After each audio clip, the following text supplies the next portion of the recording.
Bismillahirrahmanirrahim. Assalamualaikum warahmatullahi wabarakatuh.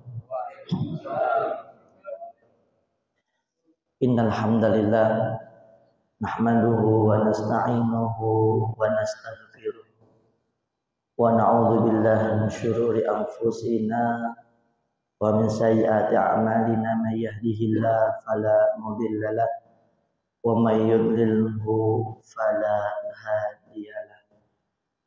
Asyhadu an la ilaha illallah wahdahu la syarikalah wa asyhadu anna sayyidana Muhammadan abduhu wa rasuluh.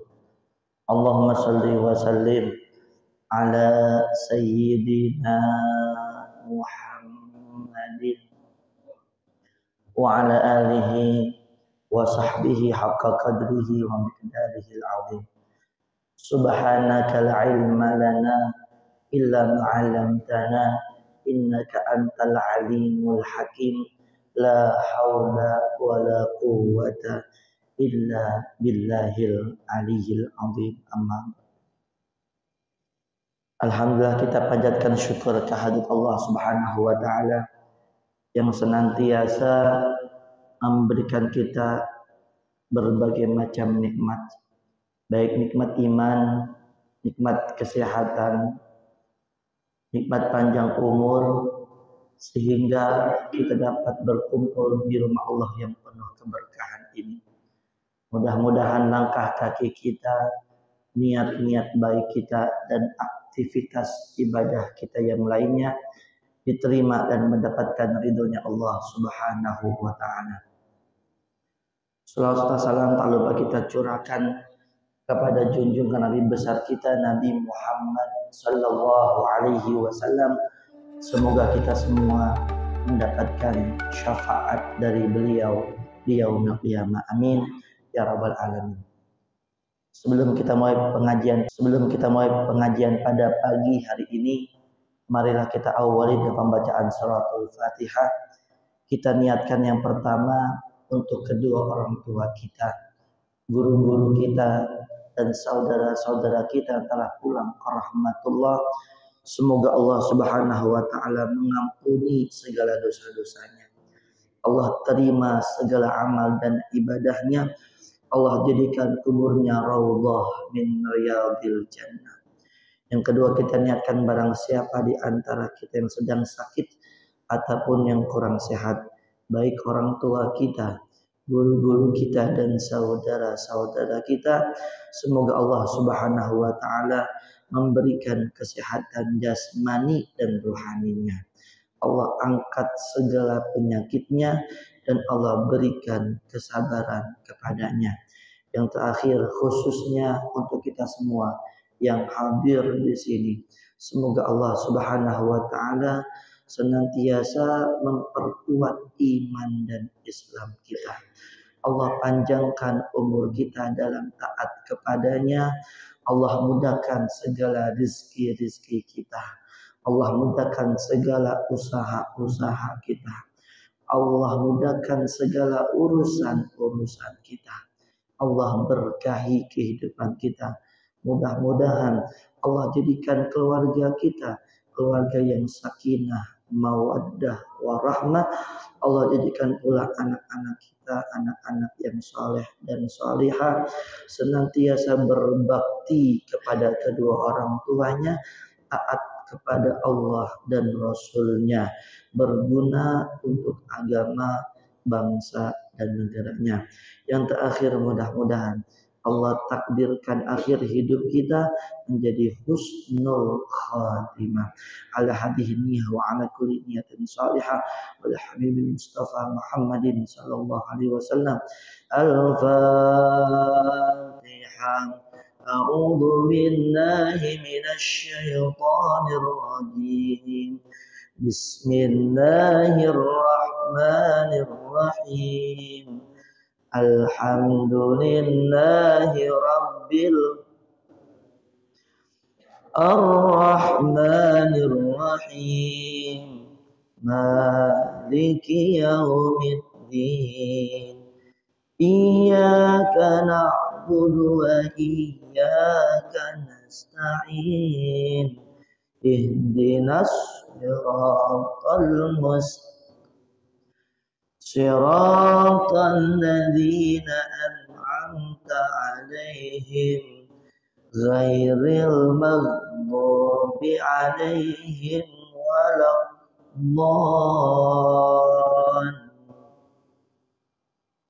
Amin. Para jamaah yang dirahmati Allah, sebelumnya izinkan saya untuk menggantikan sementara karena guru kita Abinal Kiram, Abinal Mahbub Kiai Haji Syukron Ghazali tidak dapat hadir karena lagi kurang sehat. Alhamdulillah udah 3 infusan kemarin. Jadi nggak mau ke dokter, tapi kita paksain dia diinfus di rumah. Namun ternyata 3 infus sudah habis, masih terasa lemes dan batuk-batuk. Kata dokter gulanya tinggi. Jadi lemesnya itu karena gulanya. Mohon doanya, titip salam dari beliau. Mohon maaf dan mohon doanya semoga segera Allah berikan kesembuhan, kesehatan, dan insya Allah ilmu yang senantiasa beliau ajarkan kepada kita semua Allah jadikan sebagai ilmu yang bermanfaat. Saya pribadi mohon maaf, tidak ada niat untuk menasihati, tidak ada niat untuk menggurui. Semoga sedikit yang saya sampaikan pada pagi hari ini dapat bermanfaat khususnya untuk saya pribadi dan insya Allah bermanfaat untuk jamaah seluruhnya. Amin ya rabbal alamin. Bismillahirrahmanirrahim. Nawaitu ta'alluma wa ta'lim wa nafa wal intifa wal ifadah wal istifadah al-hathu ala tamassuki bi kitabillah wa sunnati rasulillah wa du'a ilal huda wa dalala alal khair ibtidu'an wajhillah wa qurbihi wa thawabihi subhanahu wa ta'ala.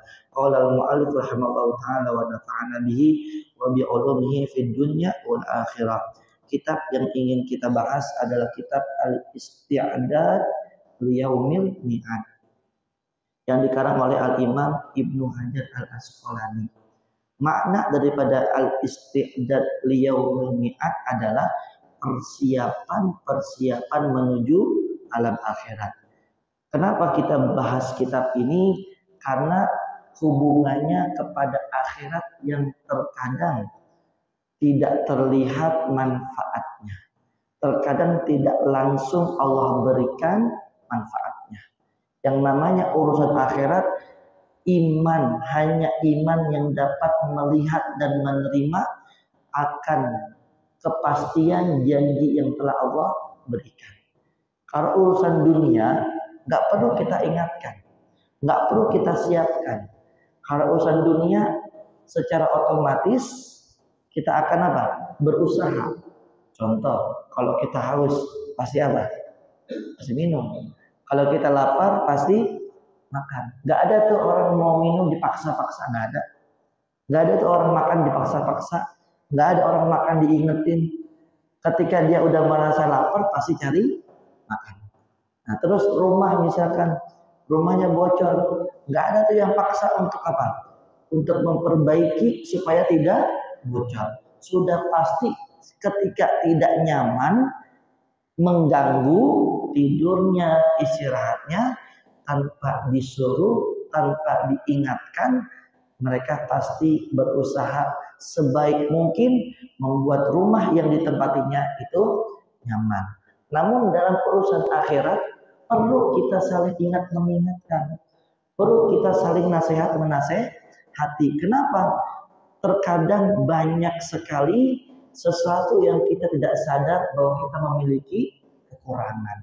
Itulah mengapa Allah Subhanahu wa taala menjelaskan orang itu merugi dalam surah Al-Asr kecuali siapa? Illal ladzina amanu wa amilus shalihat.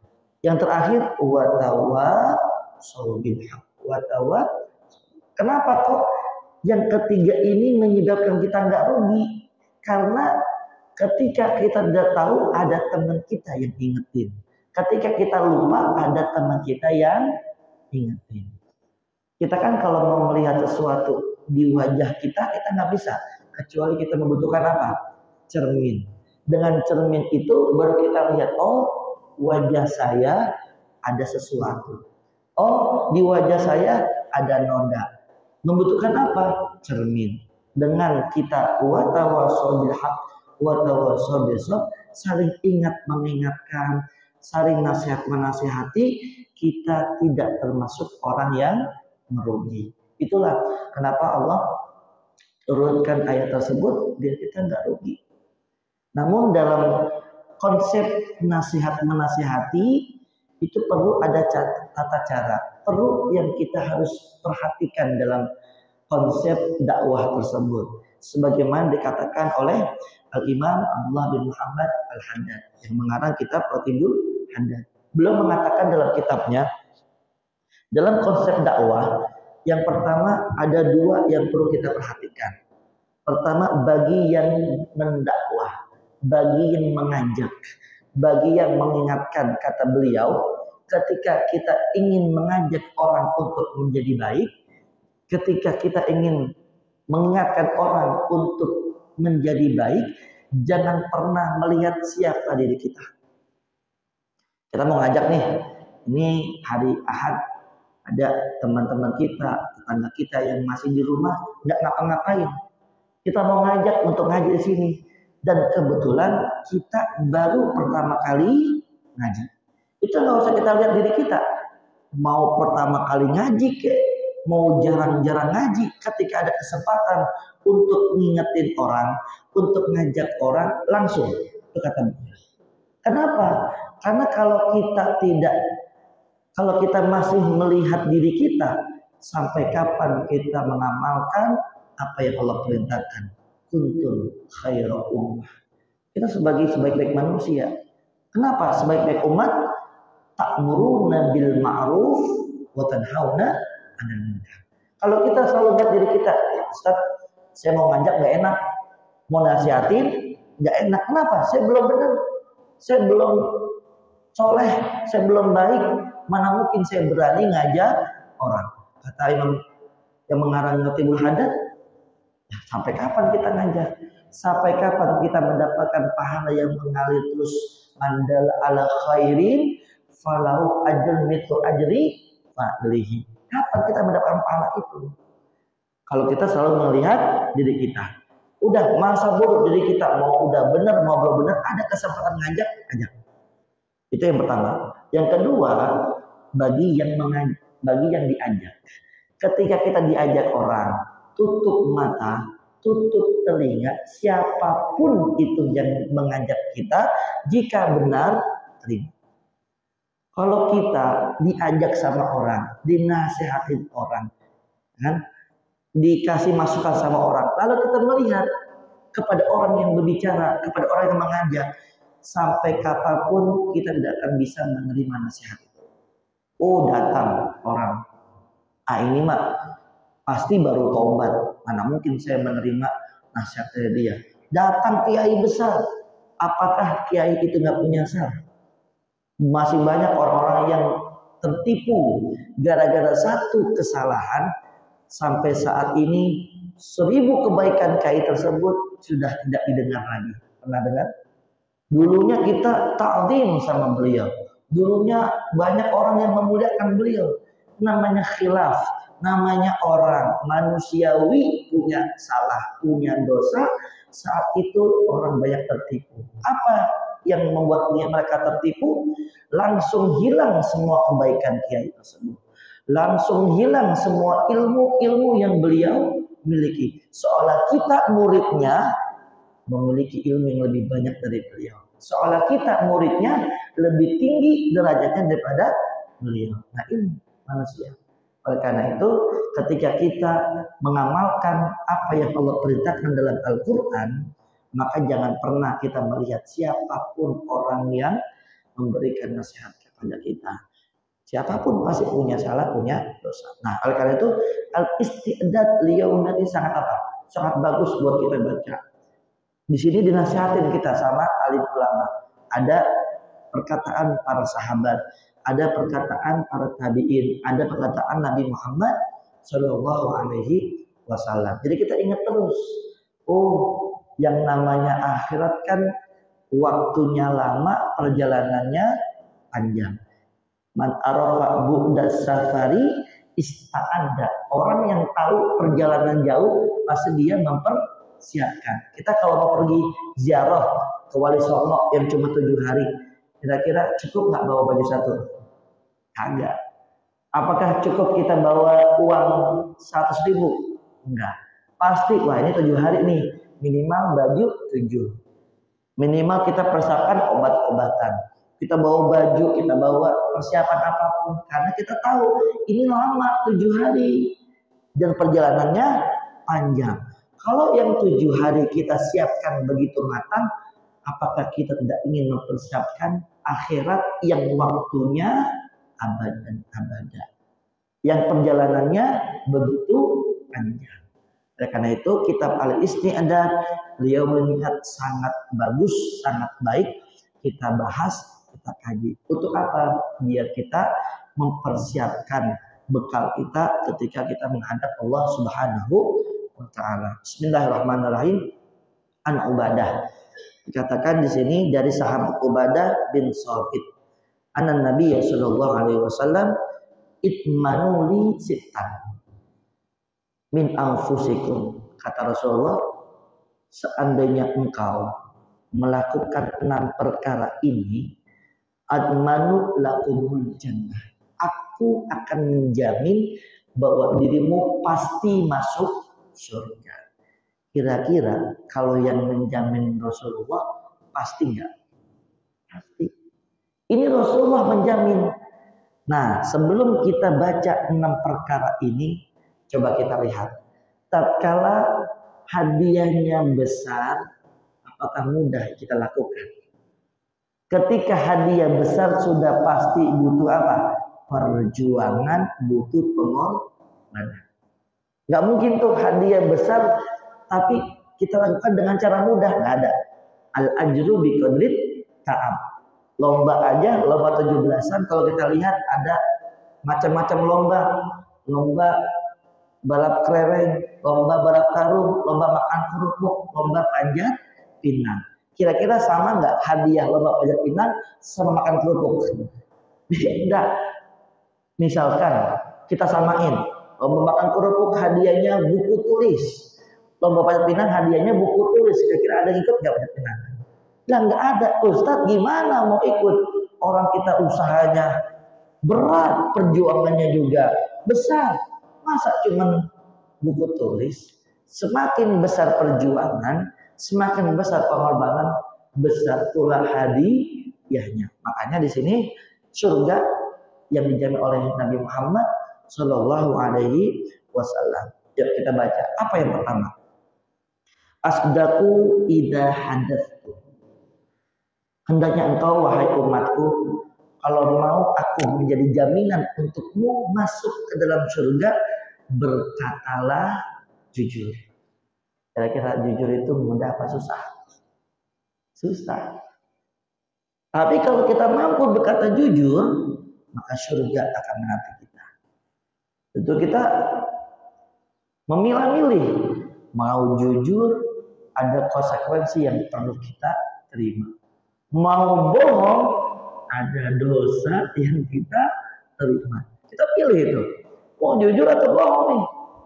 Tapi kalau kita memaksimalkan, kita melawan nafsu kita untuk berkata jujur dan siap menerima konsekuensinya, surga menanti kita. Tapi kalau jujur nanti orang menghina saya, kalau jujur nanti orang mengucilkan saya jauhi, dicaci maki, diomong dan sebagainya. Gimana ya, jujur atau bohong? Nah di sini beratnya untuk berkata jujur. Rasulullah telah menekankan dalam hadis lain, alaikum bisidqi, hendaknya kita berkata jujur. Fa inna sidqa yahdi ilal birri. Kenapa? Karena dengan jujur mengantarkan kita kepada kebaikan. Wa innal birra yahdi ilal jannah, dan kebaikan itu mengantarkan kita ke pintu surga. Jujur berbanding dengan surga. Begitu besar hadiahnya dan begitu besar perjuangan kita untuk berkata jujur. Sebaliknya wa iyyakumul kadzib kata Rasulullah, dan berhati-hatilah engkau, jauhilah engkau kata Rasulullah, wal kadzib akan kebohongan. Fa innal kadziba yahdi ilal fujur. Karena bohong itu mengantarkan kita kepada apa? Keburukan.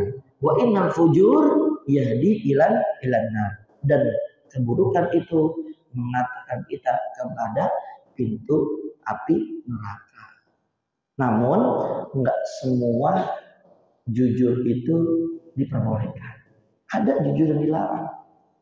Apa diantaranya jujur yang dilarang? Ghibah. Tahu ghibah? Sering ya? Susah kita untuk menghindari ghibah.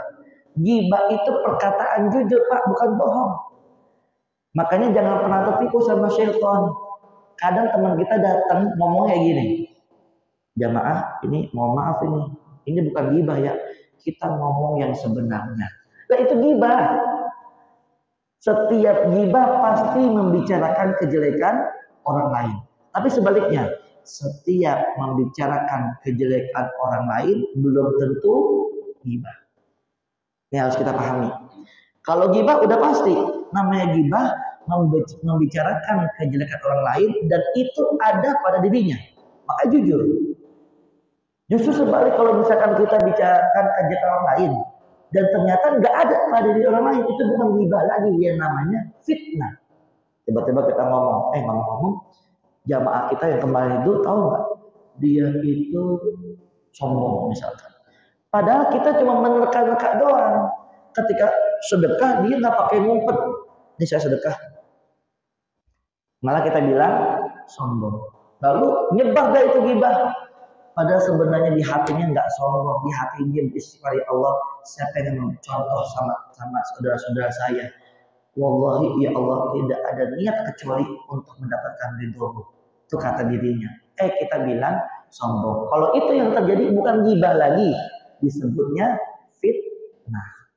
Kalau ghibah adalah membicarakan kejelekan orang lain di mana itu ada benar pada diri orang tersebut. Nah, tapi tidak semua membicarakan kejelekan itu ghibah. Contoh, misalnya kita mau apa? Mau mencari solusi. Ini ngomong-ngomong kita punya saudara, punya jamaah, kasihan kalau nggak kita ingetin. Emang kenapa? Yaitu dia kalau wudu asal-asalan. Emang benar? Iya, saya saksi. Wah, ini semua tahu semua nih. Yuk kita cari cara untuk mengingatkan. Karena niat baik dengan cara yang tidak baik tetap tidak baik.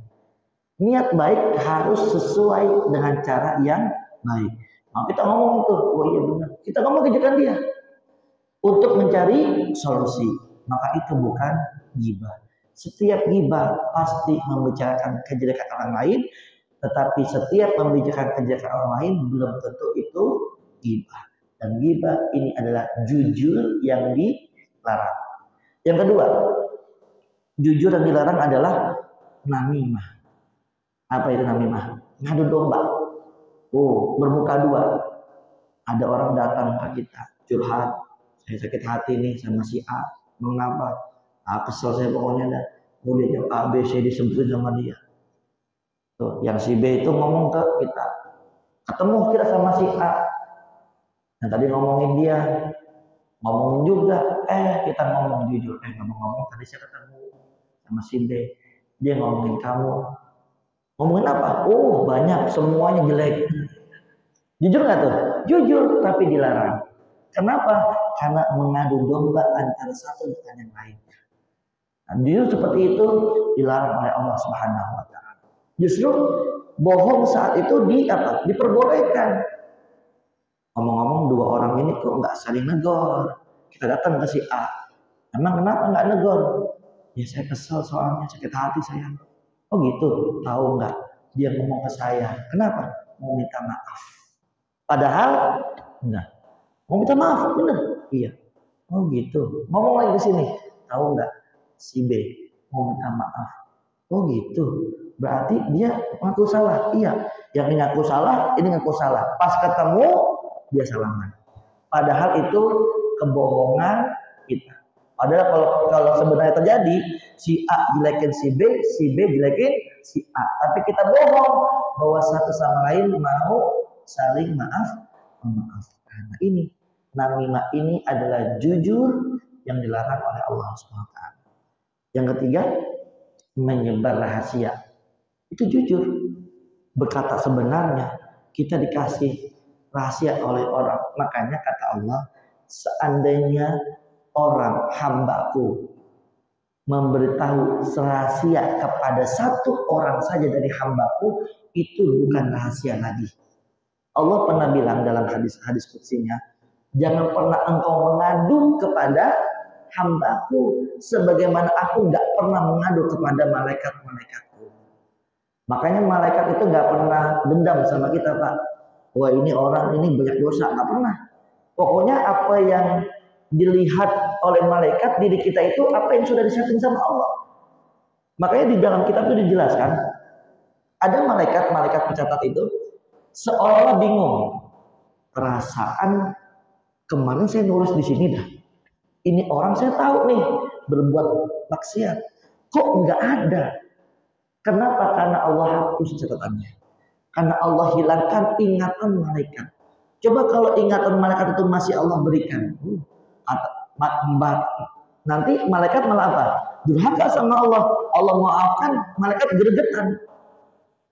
Malaikat Israil aja dalam hadis-hadis dijelaskan 70 kali minta sama Allah untuk cabut nyawa kita.